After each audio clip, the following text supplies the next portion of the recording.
to Jumbo Safari Media. You are watching Jumbo News with me, Tracy Wamboi. Let's take a look at the stories making headlines today. Trump issues ultimatum amid US-Hamas talks. Tensions rise over hostage crisis. South Korea fighter jets accidentally bomb civilian area, injuring 15. Nigeria Senate President Akpabio cleared of harassment claims and controversy. North Korea suspends tourism just weeks after welcoming Western visitors. US charges 12 Chinese nationals in cyber spying operation targeting descendants. Chinese warships circle Australia amid growing military presence in the Pacific. European leaders meet to discuss Ukraine crisis amid US uncertainty. Mozambique police open fire on opposition protests, injuring dozens.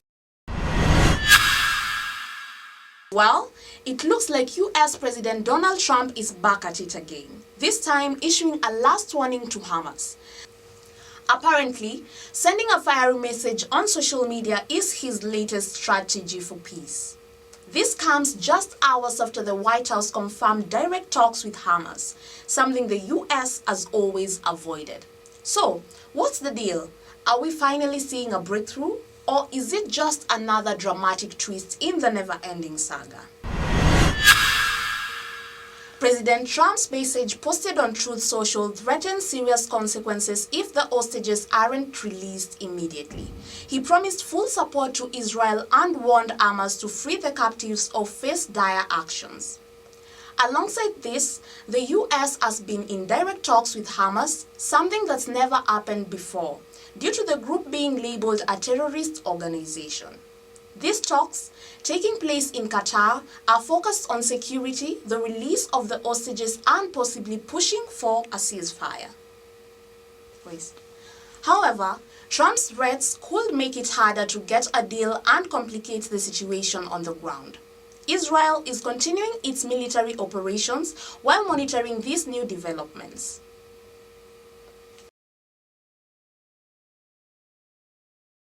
Trump's tough words add more tension to an already complex situation.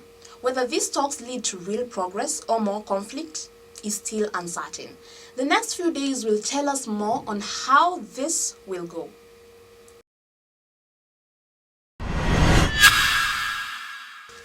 It's not every day you'll find fighter jets dropping bombs not on a target range, but on a civilian neighborhood. Well, that's exactly what happened in South Korea today, and the fallout is nothing short of shocking. Let us take a look at the details of this dangerous mistake. In a shocking accident, two South Korean KF-16 fighter jets mistakenly dropped 8 bombs outside of their designated range, landing in a civilian area of Pocheon, a city near the North Korean border. The incident occurred around 4 minutes past 10 a.m. local time today. 15 people were injured, including 2 seriously. Among the victims, a 60-year-old driver was struck by shrapnel while in the car. The explosions also damaged homes and a church with shattered windows and torn roofs. One local described hearing a thunderclap as the house was shaken. The South Korean Air Force has apologized, blaming one of the pilots for entering incorrect coordinates. However, the cause of the second jet's mistake is still under investigation. Authorities evacuated the area and carried out a bomb disposal operation, confirming no unexploded bombs remained. The military has paused all live fire exercises as an investigation is underway. The South Korea Air Force has promised compensation for those affected, and authorities are working to prevent this from happening again. This incident highlights the risks that come with military exercises near civilian areas. Well, we'll bring you more on this story as the investigations continue. Shifting gears to West Africa, it looks like the Senate President of Nigeria, Godswill Akpabio, has just been cleared of sexual harassment, just hours after a petition was filed. No investigations needed, apparently. But the drama doesn't end there. Let's get into details.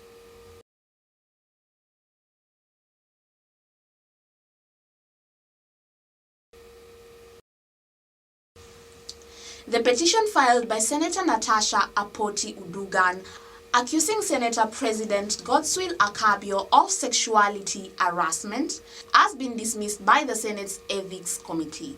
Akpabio, a senior Nigerian politician, denied all allegations, calling them false and baseless. The committee cited procedural violations in the petition, stating that Uduaghan had signed it herself, which was against Senate rules. Senator Neda Imasun, who chairs the Ethics Committee, said the petition could not be entertained due to these legal constraints.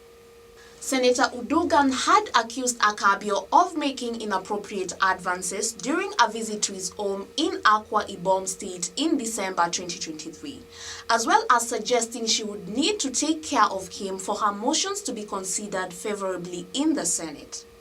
She compared his behavior to a university lecturer pursuing a student for sexual favors. Akpabio strongly denied the allegations, asserting that he has always respected women and had even been awarded as the most gender-friendly governor in Nigeria.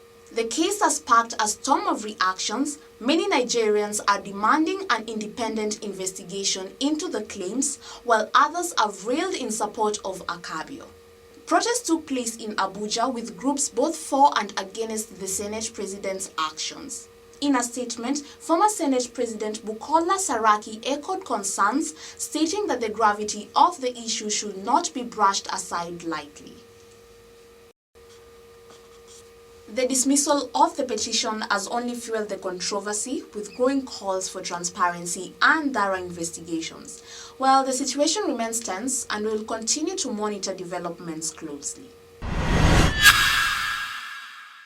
Just weeks after welcoming the first Western tourists in 5 years, North Korea has abruptly slammed the door shut once again.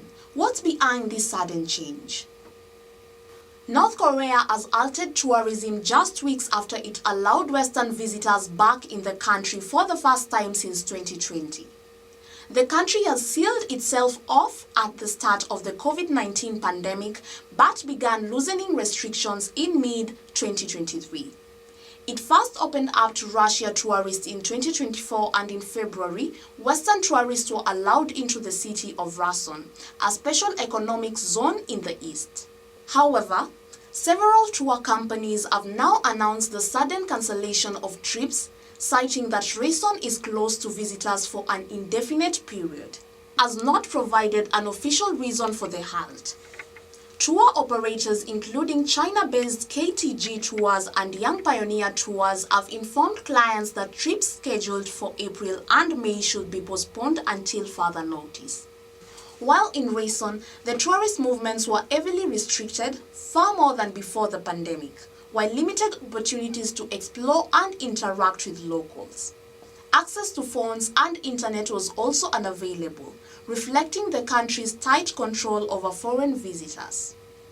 Earlier this week, Kaya Tours had even opened applications for the Pyongyang Marathon set for April 6th, but now the status of events remain unclear.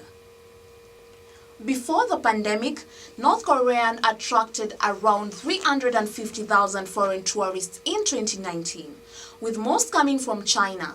But now, it seems tourism to the hermit nation is on pause once again.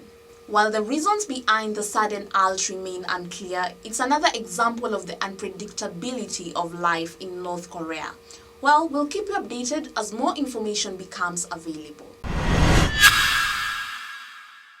Imagine your personal data being sold to a foreign government.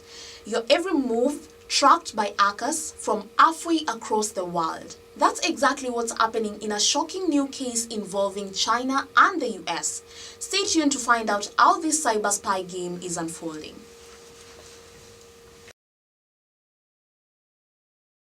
US prosecutors have charged 12 Chinese nationals accused of being part of a hacking operation that allegedly sold the data of US-based descendants to Chinese government. The Justice Department says the operation was state-sponsored, targeting not only individuals but also U.S. government agencies, including the Treasury Department. In December, the Treasury revealed a major breach by Chinese-sponsored hackers who gained access to employee workstations and some unclassified documents. While China denied involvement, calling the accusations baseless, the latest case has brought more allegations of cyber attacks linked to China. Two officers from China's Ministry of Public Security were among those charged. The hackers, working with a private company called iSun, reportedly charged Chinese agencies between $10,000 and $75,000 for each exploited email inbox, stealing data under both the direction of Chinese ministries and their own initiative. The targets of the hackers included US-based descendants, a religious organization critical of China, and a Hong Kong newspaper opposed to the PRC government. Foreign ministers in Taiwan, India, South Korea, and Indonesia were also reportedly it. Earlier this week, the Department of Justice unsealed the charges in Manhattan, highlighting the ongoing threat posed by Chinese cyber operations.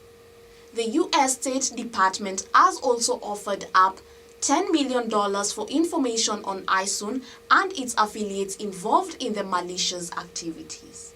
The U.S. has vowed to continue its fight against global cyber threats, with a focus on dismantling this network of hackers. As the world grapples with cyber warfare, these charges are just the latest in an escalating battle for digital security. Chinese warships sailing closer to U.S. allies than ever before, with military drills taking place on their doorstep. Is this the beginning of a new era of China's military presence in the Pacific? Stay tuned as we dive into this growing tension and what it means for global security. For 3 weeks, Chinese warships have been circumnavigating Australia's coastline, passing within 200 miles of Sydney and conducting live-fire drills alongside New Zealand forces. These maneuvers, conducted without formal notice, have left both nations concerned about the proximity of China's military power, once confined to the South China Sea and Taiwan Strait, now increasingly present in the Pacific. In addition to Australia and New Zealand, Chinese warships have also been spotted near Taiwan and Vietnam, sending waves of unease through U.S. allies. Despite the mounting tensions, China insists that its actions comply with international law, with state media suggesting that Western countries need to adjust to the presence of Chinese naval forces into the waters. Suggesting that Western countries need to adjust to the presence of Chinese naval forces in those waters. These movements come at a time when anxieties are already high in the Pacific region. Allies like Australia and New Zealand have traditionally relied on the US for regional security assurances. But recent actions by US President Donald Trump, such as halting military aid to Ukraine, have raised doubts about America's commitment to global stability, particularly in the Indo-Pacific. China's recent actions, including the naval drills, are seen by many experts as a test of resolve. As Beijing expands its influence in the Pacific, questions arise. Will countries in the region resist, or will they begin to adjust their strategies, given the shifting dynamics between the US and its allies? As China continues to flex its military muscles in the Pacific, the big question remains: how will US allies respond? With rising tensions and uncertainty, the world watches closely to see if this marks a new normal in global military dynamics. Europe is back at it again, trying to figure out how to handle the Ukraine crisis without Trump's latest coverball. Another summit, another chance for European leaders to play catch-up with the US and Russia. Will they finally take control of the peace talks, or will they be left watching from the sidelines? Let's find out. European leaders are meeting today in Brussels for a critical summit on the ongoing war in Ukraine. With tensions between the US, Russia, and Kyiv reaching new heights, the EU faces a difficult balancing act. President Volodymyr Zelensky is at the table in hopes of securing a peace plan that satisfies both Ukraine's need and Europe's interests. However, some EU countries are proving more ambivalent about providing the necessary support. French President Emmanuel Macron expressed concerns over the US shift stance, particularly under President Donald Trump, whose recent moves towards Russia have added uncertainty to the situation. While the UK and other European nations have stepped up their efforts, the lack of unity within the EU is hindering a coordinated approach. A major topic at the summit will be how to share the burden of supporting Ukraine. Some EU members have been reluctant to contribute both militarily and financially. Additionally, the idea of deploying a peacekeeping force in Ukraine has been raised, though countries like Poland are hesitant to weaken their own defenses. Despite the challenges, some progress is expected. Ursula von der Leyen has proposed a €800 billion rearmament plan to strengthen Europe's defenses, signaling a shift in the continent's security priorities. As the summit continues, the pressure is on the European leaders to find a way to bridge the gap that is between Ukraine and the US. With the conflict still raging, Europeans' role in the war is becoming more crucial than ever. Mozambique really knows how to handle political protests. Forget the usual negotiations or peaceful demonstrations. Let's just add some tear gas, live ammunition, and a little bit of chaos. Well, that's right. In a country already reeling from political unrest, police decided to welcome opposition leader Venancio Mondlane with a barricade of gunfire. Well, what better way to settle a disputed election than with a street full of wounded citizens, right? Let's take a look. In a shocking turn of events, Mozambican police opened fire on a protest led by opposition leader Venancio Mondlane, the runners-up in last year's contested presidential elections. The protest, aimed at challenging the government's handling of the election's results, took place in the capital, Maputo. Eyewitnesses and Mondlane's team reported that police, including a rapid intervention unit, surrounded Mondlane's convoy and began firing live ammunition and tear gas at the protesters. At least 16 people have been reported injured, including Mondlane's own cameraman, and some accounts claim that 2 children from a nearby school tragically lost their lives in the gunfire. A video circulating on social media captured the chaotic scene as protesters scattered in all directions, trying to flee the gunfire. One protester described it as an ambush, saying, "We were just marching and suddenly the police started shooting."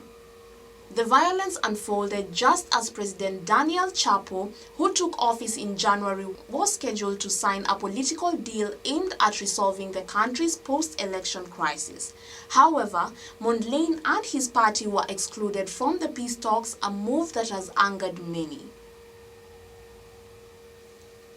In response, the Interior Minister claimed that the police action was necessary to maintain order and prevent any disruption to the signing ceremony. He also denied any intention to harm Mondlane or his supporters. The events in Maputo today highlight the deepening political divisions in Mozambique, with violence now becoming an all too familiar backdrop to the country's ongoing crisis. While the government continues to promise dialogue, actions like this make it hard to believe that peace is on the horizon. Well, both sides will need to find a way to end this without any further bloodshed, because as we've seen today, the cost of ignoring the people's voices is far too high.